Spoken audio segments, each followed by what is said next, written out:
Salve, salve! Vamos lá! Tá entrando todo mundo? Vamos lá. Vamos entrando todo mundo. Boa noite. Vamos aí, vamos chegando a galera que tava cobrando aí. Cadê? Certo? Vamos lá, começou. Já tava me cobrando aqui a menina maluquinha, já tava me cobrando aqui já. Ó, mandei o recado já. Certo? Hoje, boa noite, professor André. Boa noite, professor Elvis. Depois desse recesso aí de uma semana por motivos extremamente extraordinários, certo? Comemorações. E hoje, com essa fera da matemática, professor Teilson Salomão. Teilson Salomão. Fera. E aí, pegaram e perguntaram, peraí, professor de matemática vai falar de Belo Monte. Professor Teilson, fala só um pouquinho aí, por que o senhor está aqui para falar de Belo Monte pra gente? Bom, galera, boa noite, é um prazer imenso estar aqui com vocês, né? Eu já tenho acompanhado desde a primeira live e sucesso total, né? Só o que eu tenho a dizer é sucesso total, vocês estão de parabéns, Obrigado. de mais nada. Obrigado. Bom, apesar de eu ser professor de matemática, ser formado em ciências matemáticas, mas a minha formação de pós-graduação foi voltada para a ambiental, né? Eu fiz uma pós na área de estatística, probabilidade, voltada para o meio ambiente, fiz um mestrado na área de energia e ambiente, e atualmente faço doutorado na área de energia, né, pela Universidade Federal do Maranhão. E aí, durante o meu mestrado, eu tive um trabalho de dissertação com a questão de Belo Monte, e hoje desenvolvo um trabalho com recursos hídricos, né, e aí a gente trata muito de Belo Monte, Itapecuru, Tucuruí, e alguns outros parques hídricos aí que são importantes aí no nosso país. Está bem servido, pessoal. Estamos bem servidos então. Então, para a gente poder pegar e começar esse papo aí sobre Belo Monte, lembrando um alô muito especial ao professor Sena Neto, aqui nos acompanhando, ali. A gente vai falar de Belo Monte, região amazônica, a gente trouxe um índio, tá? Não, a galera está perguntando aqui, ele não vai sair de Cocá, não vai ser isso que vai acontecer, pelo menos hoje não. Então, para a gente poder pegar e falar de Belo Monte, falar da questão da matriz energética brasileira, que hoje é formada pela maior parte por usinas hidrelétricas, e algumas dessas usinas hidrelétricas tendo destaque no cenário internacional, como por exemplo a de Itaipu, como a de Belo Monte, que a gente vai falar hoje, como a de Tucuruí, que serve de energia aqui no Maranhão através do projeto Eletronorte. Mas depois a gente poder pegar e começar a falar de Belo Monte, a gente tem que voltar lá na década de 70, não é isso, mestre Elvis? E tentar entender um pouquinho, né? Por que esse projeto de Belo Monte, idealizado lá na década de 70, acabou começando a ser colocado realmente em prática somente já no século XXI. Então, lá na década de 70, professor Elvis, vai ter essa bola aqui com o mestre Teilson aqui na nossa frente, literalmente, mestre Teilson. Literalmente. Pessoal, é uma satisfação estar com vocês mais uma vez. É a década de 70, 75, né, que o projeto começa a ser pensado, então já Ernesto Geisel está governando. Mas uma curiosidade, professor, uma curiosidade. A palavra Belo Monte nos remonta a outro episódio da história brasileira, né? Que é Canudos. Né? Que é Canudos. E aí, de repente, o menino ali que está meio desavisado, ele pensa que Belo Monte fica lá no Pará, ou lá na Bahia. Belo Monte fica no Pará. Entendendo que Canudos foi o evento lá do início lá da Primeira República. E hoje, como é que está Belo Monte? Ela está alagada. Eu peguei aqui uns dados, o açude de Cocorobó. O açude de Cocorobó inundou toda a antiga Belo Monte, então a gente tem dois locais com o nome Belo Monte, dois locais sob a água, e que de repente, eu não sei se é coincidência ou não, né, pode até confundir a cabeça dos meninos, mas a gente não está falando de Belo Monte lá da Bahia, está falando de Belo Monte do Pará. Lembrando que o que restou é o que eles chamam de Pontal de Belo Monte, uma espécie de península no Rio. Coisa estranha, né? Coisa estranha. Porque geomorfologicamente não deveria existir. Como é que é esse nome aí? Geomorfologicamente, pelo dicionário do mestre Guerra, península é um prolongamento da parte continental que adentra a área do oceano. Ato contínuo, professor Elvis. Perfeito. Então, só deixando claro que não é Belo Monte lá da Bahia de Canudos, né? Mas a gente está falando aqui do Pará. Então, nesse período é o período de 75, quem está no governo é Ernesto Geisel. A ideia de uma abertura lenta, gradual e segura. Então, professor, a pergunta é, qual era a ideia do regime militar? Por que essa proposta de uma usina de uma proporção tão grande? Bom, acontece o seguinte, o Brasil ele viveu um período de industrialização muito grande. E nesse período, a necessidade de geração de energia elétrica se tornava assim, muito gigantesca. A gente saiu de uma atividade de um país extremamente agrário para um país altamente industrializado. Né? Só que a população não tinha energia elétrica suficiente para todos. E aí o governo se viu louco. O que ele tinha que fazer? Criar matrizes energéticas. E qual era a saída? Mais rápida e mais viável para o país no momento? Criar usinas hidrelétricas. Aí veio Itaipu, primeiramente, e verificaram logo após que o potencial do rio Xingu era enorme. 100 quilômetros de área desabitada, 90 metros de inclinação de água. Ou seja, eles tinham espaço e tinham força de água. Só que esbarraram o seguinte: Itaipu se tornou mais cara do que eles imaginavam. E eles tiveram que abdicar do projeto. Eles tinham acabado de orçar Rio Niterói. Né? Já tinham gasto uma grana muito grande. E aí vieram Itaipu, um dinheiro gigantesco, acima da média, né, do que eles imaginavam gastar, e não tiveram grana para fazer Belo Monte. E aí o projeto ficou na ideia, porém esquecido. Né? E a gente pode até associar também, pegando um gancho do que o mestre Deus falou, o processo de industrialização do Brasil ali em 30 e 70, o Brasil está se urbanizando e precisa dessa matriz energética, que além de Itaipu, você estava também construindo o eixo do complexo energético do Rio São Francisco. Sim. Então você está tendo também ali a construção de Três Marias, de Paulo Afonso, de Sobradinho no eixo do São Francisco. Que na verdade, acredito eu, eles queriam distribuir melhor essa placa energética pelo país. O que acabou ficando concentrado só no eixo centro-sul com Itaipu e provocando a concentração industrial que a gente acaba tendo hoje. O que acontece é assim, como a região sul e sudeste, elas eram muito mais povoadas e a necessidade de se fazer muito maior, na hora de fazer escolhas, corre-se do eixo onde tem a maior concentração. E aí a gente foi ficando esquecido, o norte e o nordeste foi ficando esquecido. Ficamos esquecidos até 1987, quando foi retomado com um novo nome, o Projeto Cracaús. Né? O que dizia esse projeto? Nós não podemos construir uma nova Itaipu, mas podemos fazer algo tão grande quanto. Lá eram 20 turbinas em Itaipu, vamos construir 6 em Belo Monte. Porém, tivemos um pequeno empecilho. Chegou a Constituição de 88 e deu uma reformulada no que se diz respeito aos índios. O artigo 231 da Constituição Federal dizia o seguinte: para eu construir qualquer coisa em áreas de assentamento, áreas indígenas, áreas quilombolas, sítios arqueológicos, eu precisava obrigatoriamente ter a permissão dos locais. Ou seja, o índio tinha que dizer: aqui pode construir. Só que os índios não jamais iam aceitar ser deslocados de onde eles estavam por todas as questões históricas. Eles iam abandonar o parque histórico deles, iam começar lavouras do zero, criações do zero. Que tipo de água, que tipo de vegetação teria nessa nova região? Seria tão bom quanto? A gente está falando de 12 tribos indígenas, 10 delas caipós, gigantescos. Né? Tem até um caso curioso que você procurar na internet aí, você acha. Em 1989 houve um encontrão, uma tentativa de acordo com esses índios, e aí pegaram alguns líderes dos caipós, pegaram o presidente do Banco Mundial, o ministro na época do Ambiente e o ministro da Economia, e se reuniram em Brasília. Aí uma índia pegou um facão no meio da reunião e colocou no pescoço de quem era o ministro da Economia. Da Economia, exatamente. E aí o presidente do Banco Central viu aquela confusão do Banco Mundial, viu aquela confusão e disse: não, desse jeito eu não vou investir, que meu dinheiro vai ser jogado fora porque não vai ter acordo. Eu não vou investir em algo que não vem. E aí novamente o projeto ficou abandonado. Tanto que quando tu teve o início da construção da obra em 2011, tu teve uma marcha de índios da região do chamado Alto Xingu, ou melhor, da curva, né, a grande curva do Xingu, isso, a grande curva do Xingu, marchando, pintado para a guerra, em direção à área de Brasília. Então, só para deixar bem claro que, mesmo com todo esse projeto, a população, a comunidade indígena da área, ela nunca foi 100% a favor disso. E comprovando que é uma área de realmente interesse, você observa o seguinte: na década de 70 você estava no regime militar. Claro, isso. Já em 88 você estava no auge da democratização do país. Né? Você estava saindo do regime militar e a democracia de braços abertos, as portas de uma eleição direta. Porque existem pontos positivos e negativos que a gente quer discutir com o senhor, né? Até para que o nosso público ele entenda.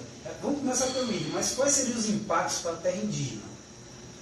Gigantescos, gigantescos. Belo Monte como um todo, se você pegar socioeconômico, socioambiental, tecnológico, não há vantagem em nada. Belo Monte foi um fracasso total.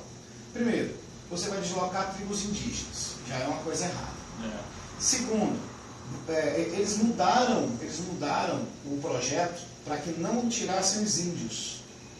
Ou seja, eles tiraram as duas bacias que teriam, eles tiraram uma, deixaram uma bacia de rio corrente, que eles chamam de represa de fio, e deixaram a fio d'água e deixaram uma pequena bacia para não inundar as áreas indígenas. Porém, houve mudança.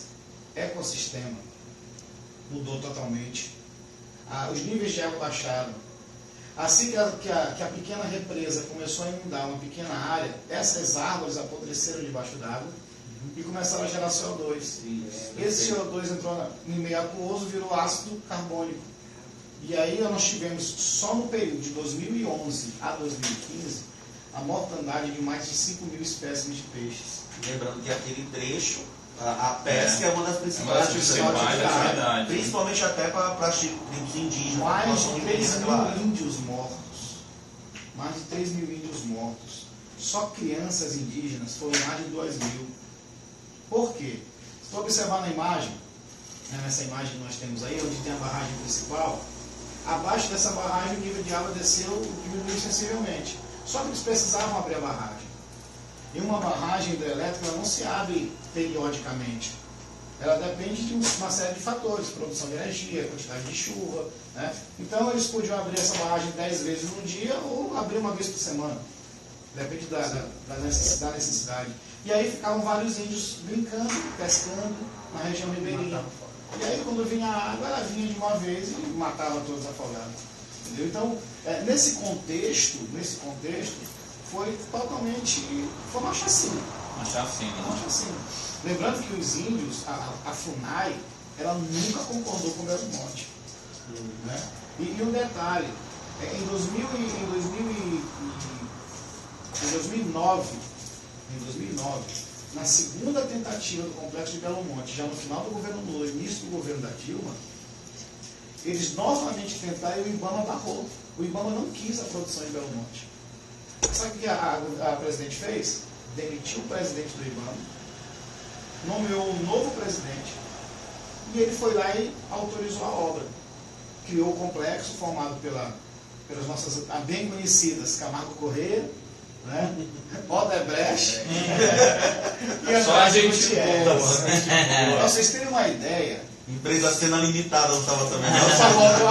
Só voltou lá dele. Para vocês terem uma ideia, só esse consórcio, na região do Xingu, só referente a essa barragem, são mais de 300 processos da área ambiental. Só dessa barragem. Gastos em mais de 30 bilhões. O orçamento geral foi de 140 bilhões de reais. Porque o que é divulgado geralmente tem de 3 35 dólares. De dólares? De dólares. De dólares. Ah, então já 140 bilhões de reais. Já aumenta. Lembrando que essa questão aí, a região amazônica, chama Brasil do Futuro. Né? E aí, nessa questão do Brasil do Futuro, a gente tem alguns números aqui, por exemplo, a cidade de Altamira, que é a cidade mais próxima de onde vai ser, foi construída de Belo Monte, teve uma explosão populacional. Né? Porque se a gente colocar aqui em números, eu peguei aqui, a população de Altamira era de 98 mil habitantes. Essa população saltou para 170 mil habitantes. O ápice da construção passou de 200 mil. E a infraestrutura da região norte, que já é uma infraestrutura deficitária, não teve como suportar tantas pessoas. Então isso acabou gerando um aglomerado urbano desordenado, um aumento de prostituição, de tráfico de drogas, violência em geral. E a violência provocada também, além da questão da própria construção de Belo Monte, envolvendo a questão indígena, na própria expansão da fronteira agrícola. Então, se a gente pegar os números de conflito hoje no campo brasileiro, ele vai pegar principalmente esse trecho Maranhão, Pará e o... E se a gente levar em consideração que esse crescimento populacional instantâneo que teve na região, se deu por uma população, em sua maioria de classe baixa, com baixa escolaridade, seria natural que aumentasse os índices de violência, aumentou em 140% os índices de violência. Só para vocês verem, teve até um comando novo que surgiu de facção, era o CCA, Comando Classe A. Inclusive dizem que até, só para vocês terem uma ideia, era até de maranhense, o cabeça do comando era chamado Maranhão. Muitas mulheres, Rodrigo, chegavam, viu, telespectadores, elas chegavam a fazer barricadas nas portas de casa para não terem suas casas invadidas pelos forasteiros, bêbados, que faziam farras durante o seu processo de folga dentro da construção da usina. Não, foi uma explosão, na verdade, de violência jamais vista em Altamira. Lembrando que Altamira, Rodrigo, é um dos municípios do Pará que até hoje não tem saneamento básico. Exatamente. Esgoto, telespectador, esgoto corre na rua, céu aberto. Você pega 35 bilhões de dólares, a leitura diz, não, é porque vai ter desenvolvimento da região. Mas até agora Altamira não existe nada. A gente pensa, 40 mil trabalhadores, até número de 40 mil trabalhadores. Mas esses trabalhadores, a maioria deles já não trabalham mais porque o projeto já está adiantado. Onde eles foram, esses trabalhadores? Ficaram onde? Eles evadiram da cidade e a cidade ficou em falência porque ela não tinha mais necessidade, fizeram muitos hotéis, muitos restaurantes, comércio demais e não teve como suprir. E aí você tem uma questão interessante aí. Esses trabalhadores conviviam com os índios. Os índios vendiam droga para eles e eles repassavam a droga nas cidades. As 11 cidades no entorno do Xingu, todas elas tiveram um aumento do índice da criminalidade e da venda de drogas. É impressionante o que aconteceu lá. Eu estive lá em 2015 para eu fazer o meu trabalho de dissertação. A ordem que a gente tinha por parte dos professores da universidade era não sair à noite. Não sai à noite. Depois de 8 horas da noite não se sai, porque aqui é conhecido como terra sem lei. Velho Oeste Amazônia. E olha, eu vou dizer uma outra coisa para vocês que é interessantíssimo a gente saber disso, que a gente tem que saber disso. Quando foi autorizada a obra de Belo Monte, quando você vai fazer uma construção, você tem 3 licenças. Uma licença prévia, uma licença de construção e uma licença de operação. O que é a licença prévia? É aquela licença que te autoriza a fazer a construção. A licença de construção, ela acompanha o passo a passo da obra, porque você entrega um documento chamado EIA-RIMA, que é um relatório de impactos ambientais. Então eles precisam acompanhar. E o nosso mestre Diego Sucesso acabou de lembrar e comentar isso. Sucesso, um abraço. Tá assistindo a gente aqui. Um abraço para a galera também do interior. O pessoal do Rio de Janeiro está acompanhando aqui, está mandando mensagem aí. Ó. Minha cunhada do Rio de Janeiro. Um beijo para você, doutora também, viu? Graças a Deus, essa audiência só aumenta aqui. É só gente de alto nível. Agora o negócio aqui está muito nivelado por alto. Nivelado por alto. E a última licença, que é a licença de operação, que é para funcionar a hidrelétrica. Para vocês terem uma ideia, a Belo Monte ficou pronta com a licença prévia. Apenas. Ninguém consegue fazer isso. E eles conseguiram colocar a Belo Monte para funcionar apenas com a licença prévia. E funcionar quanto dessa Belo Monte? Aí eu te digo porque eu te falo que foi um desastre total. Tecnologicamente falando, Belo Monte foi projetada para 11 gigawatts de potência. Hoje, Belo Monte funcionando todas as turbinas, no período máximo, porque ela tem uma das comportas delas são sazonais. Ou seja, quando chove, gera muito. Quando não chove, não gera. Então, no pico máximo, ela gera 4 gigawatts e meio de potência. 4 de 11. 4 de 11. No período da seca, ela cai de 2. Professor, um comentário que a gente percebeu assim, nós temos várias hidrelétricas e algumas são subutilizadas. Se elas fossem utilizadas de forma correta, precisaria de Belo Monte? Uma dúvida. Ainda assim precisaria, por causa da questão das chuvas. Né? O que nós defendemos hoje é você trabalhar com energia limpa. Sim. Eu vou só te dar um exemplo. Hoje nós temos um parque eólico no Brasil que ele gera em torno de 8 a 9 gigawatts de potência. E nós temos capacidade de implantação de 14 gigawatts de potência de energia eólica, energia limpa. Então não precisaria de Belo Monte. Ainda tem biomassa, né? Isso, se tu conseguires colocar só a energia limpa, tu não precisa de biomassa, tu não precisa de termoelétrica, tu reduz a utilização das hidrelétricas, tu dá um sossego, economicamente falando, para o país, na questão da geração de energia. e você vai ter energia limpa e constante. E o Brasil não aproveita. Existem umas coisas no país que a gente não consegue entender. Nós falamos de política pública assim, muito sérios. Porque, imagina só, o Brasil é um país tropical. Abençoado por Deus e bonito por natureza. Mas que beleza. Mas aí, como tem carnaval, complica tudo, né? Então, o que acontece? Nós temos, em média, 9 meses de sol por ano. A gente não consegue ter um sistema de energia fotovoltaica eficiente. A Suíça tem 3 meses por ano de sol. Ela vende energia elétrica. Aí tu vai me dizer assim, mas a Suíça é menor que o Brasil. Sim, mas proporcionalmente falando, aquilo que ela produz, se nós produzimos aqui, você não pagaria energia elétrica. Você ia ser um vendedor de energia e não um sustentador. Lembrando que a energia elétrica é uma das coisas que mais pesa hoje no bolso. Com certeza. Lembra 2014, 2015, da questão da bandeira vermelha. Bandeira vermelha que voltou a aparecer nesse semestre. Já agora no Brasil você já tem meses que você teve a bandeira vermelha na conta de energia do brasileiro. Mas tem como fazer alguma forma de Belo Monte ser sustentável? Não.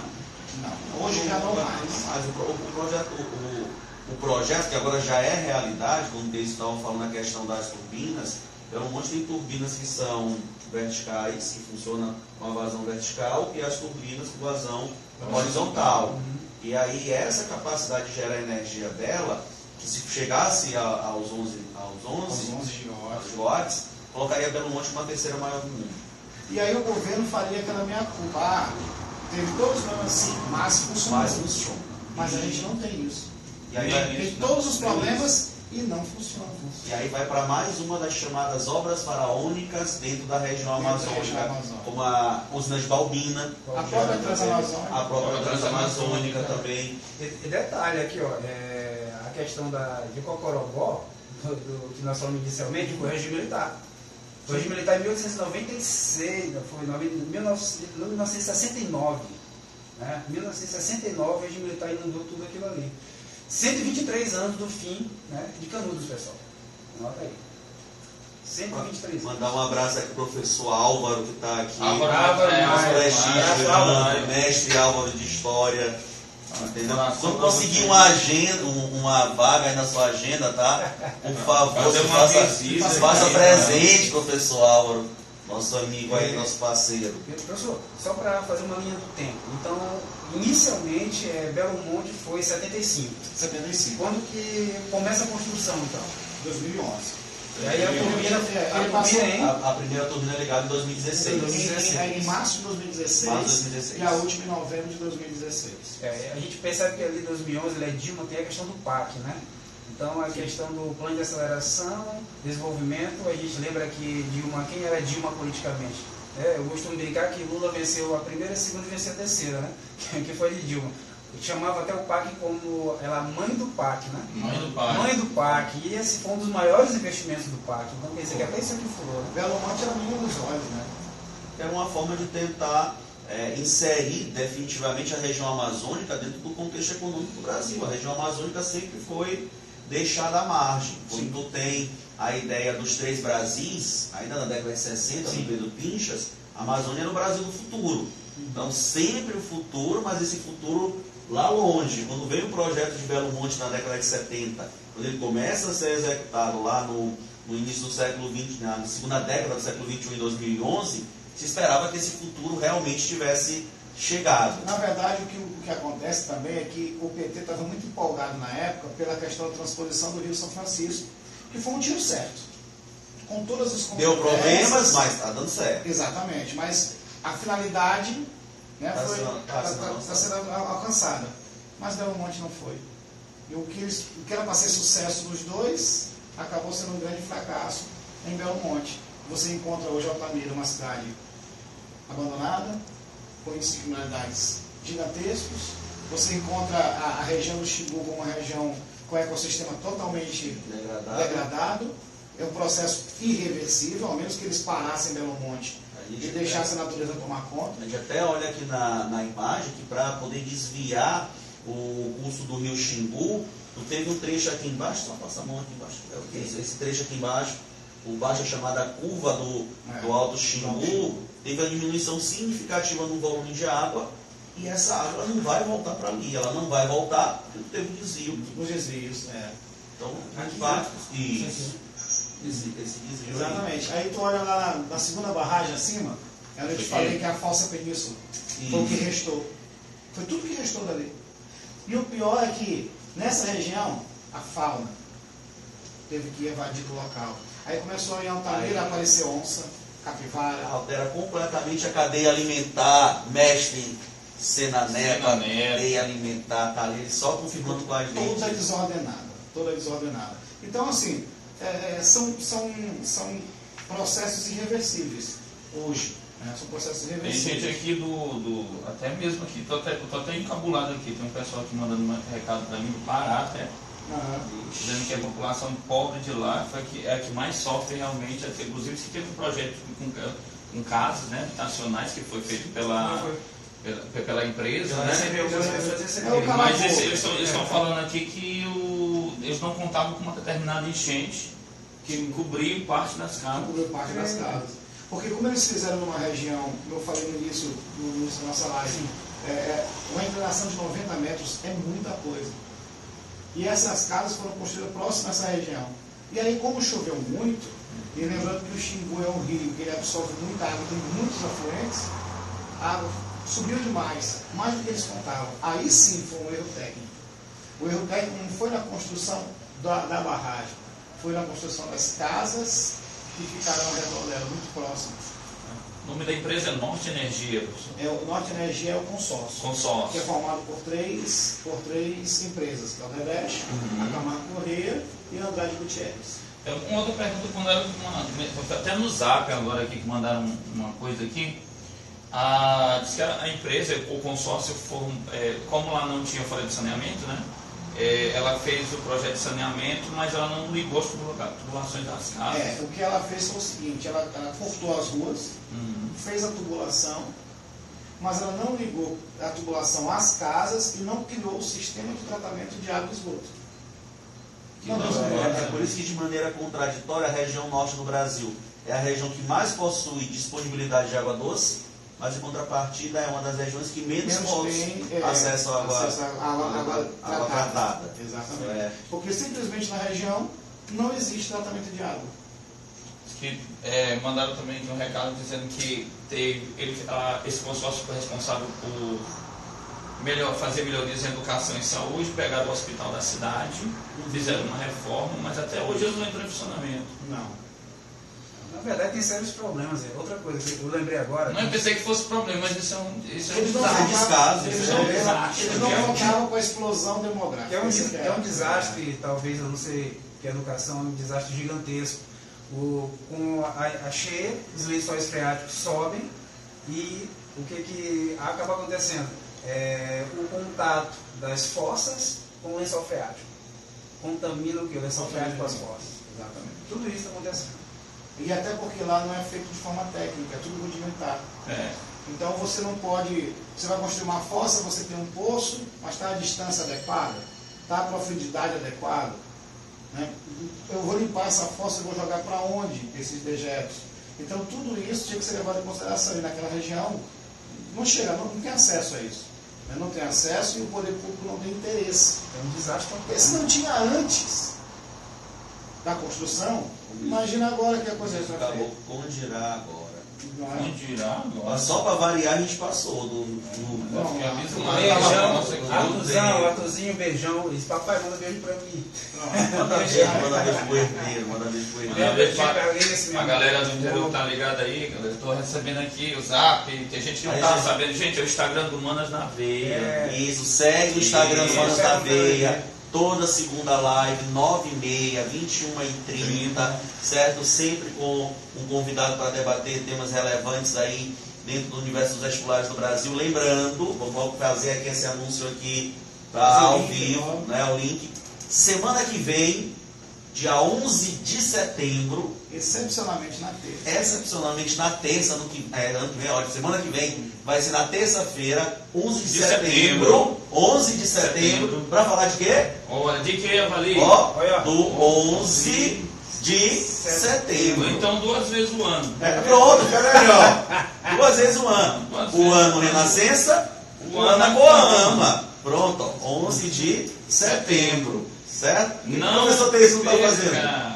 Uma vez na Akoama, uma vez na. Já disse na para Renascença. eles, é uma vez no Renascença. Quem é número 1 no Renascença, É. agora é número 1 na Copa.